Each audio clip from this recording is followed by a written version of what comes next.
Shalom, peuple de Dieu. Voilà, merci beaucoup. Et Zawabino, le prophète Gabriel Kabea Mutombo, dans la grande communauté ACK. Tika Zambe Waleki Likolo, Apambola Ndeko Papa, Apambola Ndeko Mama, Apambola Elenge Mwasinyoso, Natangu Uyu Ozakolanda, le prophète Gabriel Kabea Mutombo. Nakati ya chaîne Nabiso YouTube Exode Neftali TV. Et nakati ya chaîne Nabiso, Oyo Tuzana tranche Nabiso, Oyo Tozali côté ya sur Bitumba Yamabota. Bitumba Yamabota. Alors, nakati ya Bitumba Yamabota, tozali kotali sabana na nzambe ba stratégie nini okoki ko bonda la poete oyeba na koya kolonga. Alors, nalingi na bonda na nzambe avant na banda matea na ngai na bondeli na kombo na Yesu Masia. Yahweh nzamba lola topesio merci. Merci au topesio. Eza pambate au sélectionner biso parmi ba vivants. Voilà pourquoi topesio merci. Na azakotika bandeko nyonso bazakolanda ngai de partout dans le monde entier. Tika ete oyo banakoya kopambola bango. Zambe olongola o nyonso zeli kopesa bango pasi. Olongola maladie, olongola kufa, olongola minyoko na bomoi na bango. Batatola mone na kombo na yo. Na kombo na Yesu Masia nde na lobi. Amen. Merci. Voilà. N'a pas l'introduction que Ezawabino, le prophète Gabriel Kabea Mutombo, le pasteur responsable, il y a ACK Camping, toza déjà na 60 jours na biso oyo tobina koya kobanda tolonga bitumba yamabota tolonga bitumba yamabota wana ezali tam oyo toza peza koyeba na kwa ko bondela po ete nzambe alongisa biso. Merci beaucoup. Alors, toujours c'est dans la bande ensemble nyonso bo s'abonner massivement, na kati ya chaîne na biso, bo liker, bo s'abonner massivement, bo ba na kwa ko partager ba image oyo pour être et permettre la bande ko mususu ba pe na kwa ko landa biso. Alors, lelo tolingi to le blatem na biso thème oyo toza ko le lelo na kati ya émission na biso Bitumba ya mabota tozali ko le comment prier et vaincre dans la prière. Denge nini mutu akoki kobondela pe ayebi kolonga kati na losambo wana eza terme oyo tolingi to bana kwa ko développer. Alors nazo senga epande ko nyonso bipa nyonso oyo yo oza koyoka prophète Gabriel Kabea Mutombo oyo bana koya ko landa ngai malamu. Nalobaka toujours dans ma terre nangai et que le combat spirituel est une réalité. Si tu ne t'engages pas dans le combat pour obondela, pour te obunda, yebe te combat et pour s'engager na vie na yo. Alors le lengeni ni mutu akoki ko s'engager na combat, mutu s'engager na combat kati na kobondela, mutu s'engager na combat kati na kokila, mutu s'engager na combat kati na ba dîme na ye, na bo femme na ye, pe na ba sacrifice na ye. C'est alors mutu akoyeba na koya kolonga. Oyebi na monde des esprits, l'église bisika nazo kamba, na tonaka toujours bana na nzambe. Est-ce que mutu nyonso oya koko sala prière d'autorité? Est-ce que ba demo bazalaka obligé à koyoka losambo na ye? Ngai na répondre le té. Parce que soki otali na mokanda na nzambe na livre ya Ephésiens 6 le verset 10 bazali kotali sabiso ba milimo o ezali kobundisa bana na nzambe. Basali kolobete le prince des mondes des ténèbres. Balobi les esprits méchants dans les lieux célestes. Balobi ba autorité. Baza ba esprit oyo Yesu a catégorisé bango. Lokola ba esprit oyo ya 3e degré. Ozomona. Lokola ba esprit oyo ya 3e degré. Oyo Yesu a catégorisé bango. Alors pour natina ko bana kwa kolonga ba esprit wana yonde ko papa, yonde ko maman et c'est que tout simplement osala rempli na puissance ya Saint-Esprit. Bien aimé, le fait il y a ko bonde la ko wumbela na prière et li kolobate ko koza lo sambo. Et koza réponse na lo sambo na yo. Mais ce qu'il faut faire, il faut savoir comment combattre dans la prière. Comment combattre dans la prière. Na mokanda na Matthieu 17 le verset 14 nango paye na mwana moko azala lunatique bas le bete azako be la maladie andeke baye na ye po Yesu abondela Yesu Masi azala kite Yesu azala ki na déplacement le balanzambe zo le bete ba disciple Pierre Jean Jacques bazui ba bondele pona tina na ye le balanzambe zo le bete esprit mabe et la chaque prise de kenda kite jusqu'à ce que papa lembi a combien aux mwana po abima zonge pa na ye de Yesu azokota Yesu tona mais qu'est-ce qui se passe papa zolobete maître na ye na mwana nanga awa po ba disciple ba bondela pona tina na ye mais ba kokite Yesu azumba la moko mwana wana abondeli balobete esprit mabe kendaki pe mwana abikisamaki. Sikota Yesu atika na badisciples azotuna. Pourquoi pourquoi mettre tokoki kobenga na molimo o mabete? Yesu alobi ete cette sorte de démons ne sortent que conditionnés par les gènes, par la prière. Yesu a catégorisé en gros. Dans le monde des esprits, tout ça na catégorie avec esprit. Tout ça na esprit poids mouche, tout ça na esprit poids moyenne, peut tout ça na esprit poids lourd. Dans un exemple typique, il y a des konabiso basa la box ou basa la box. Alors, okoki jamais kobunda yo poids lourd na poids mouche. Et que simba pourquoi déjà de parler kilo kobetaye. Et ça, le exemple typique, na koki kozwa na mukili awa. Moi, na moko muke, asana inane, osobisi abuna na papa za na 40 à 50 ans. D'abord, de par l'âge, compatibilité zate, de par les kilos, compatibilité zate.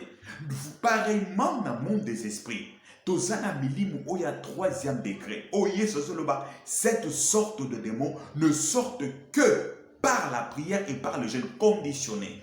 Maintenant, comment prier pour vaincre? Wana de termes na biso oyo toza kolobela katisika oyo. Alors oza kozwa mokanda na nzambe na mokanda oya Romains 8 le verset 11 nango bisi kezwamio. Romains 8 le verset 11 nango tozotanga na kombo na Yesu Masia. Et si l'esprit de celui qui a ressuscité Jésus d'entre le mort habite en vous, celui qui a ressuscité Christ d'entre le mort rendra aussi la vie à vos corps mortels par son esprit qui habite en vous. Le balança besoin de soki molimo oyo et c'est quoi ça qui Yesu kati na bakufi parce que tant où Yesu akufa qui c'était fini. Musomona Yesu a sécu le 3e jour. Tant où akufi c'était fini. Bake bazingiye, bake bache na tombe. Premier jour, Yesu a passé na katia, ya tombe. 2e jour, 3e jour, il a fallu une puissance. Et utana lola. Et il y a ekota na katia nzoto Yesu. Yesu a c'est quoi? Ce qu'on remet zotalisa biso zolobete. Soki molimo oye sekwisaki Yesu. Kati na bakufi e koti kati na bino. E ko sekwisa makambo nyonso oye kufa na banzoto na bino wana. Ozomona que Ponatina Kolonga étant enfant de Dieu, Ponatina convaincre quand na prière, et Sengeli otondisama na plénitude du Saint-Esprit. Parce que bitumba otozo nangana yo, et ça bitumba ya force contre force. Pas sorcier, pas magicien, pas maladie, makambo benabele. Alors pour yo olonga yango mama papa, oza mutu kaka ya kozana ba lamentation te. Oza mutu akolela kalela kate. Non, tu perds ton temps inutilement. Dans la parole de Dieu, la Bible dit, il faut savoir comment prier. Moi, dans Nzambe nyonso, et sengeli ayeba ndengeni akobondela. Le sambo, et sengeli koyeba comment ko introduire ango, comment ko développer ango, pe comment ko conclure ango. Le sambo, yeda batebele azocha ba ane, napa ane. Azolebe nzamba azokanga te. Peut-être que tu pries mal. Par rapport à l'esprit par rapport à l'esprit à 3e degré. Et le diable sans chance est là. Il dit que banana nzambe bele bazalaka na vie à prière. Il dit que banana nzambe bele bazwaka tant ya kosenga plénitude ya Saint-Esprit de apundi sakabango. Et atteindre de la kabango souvent ba démon ya 3e degré. De zomona muto ayebi na koya koluka musala ezolukaye. Ti muto atangi akomi licencié. Asilisi classe, mais azoluka musala, te musala ezozwamate. Pourquoi? Parce que quelque part va bloquer musala wana. Ce qu'on a balo sambo oyo sala, et ça balo sambo moko par rapport ya esprit zobundisa yo, compatibilité zate. Ba esprit wana ça ba esprit ya 3e degré. Thème na biso tozali kobondela. Otali côté ya plutôt na tongo lelo, comment prier et vaincre. Dengeni ni mutakoki kobondela pe ayba kwa kolonga. Ko sambela izama bete. Mais sengeli pe olonga na kata lo sambo na yo. Mama jusqu'à Zatan. Webi na vie na lobaka toujours na lobaki ngolobi l'église.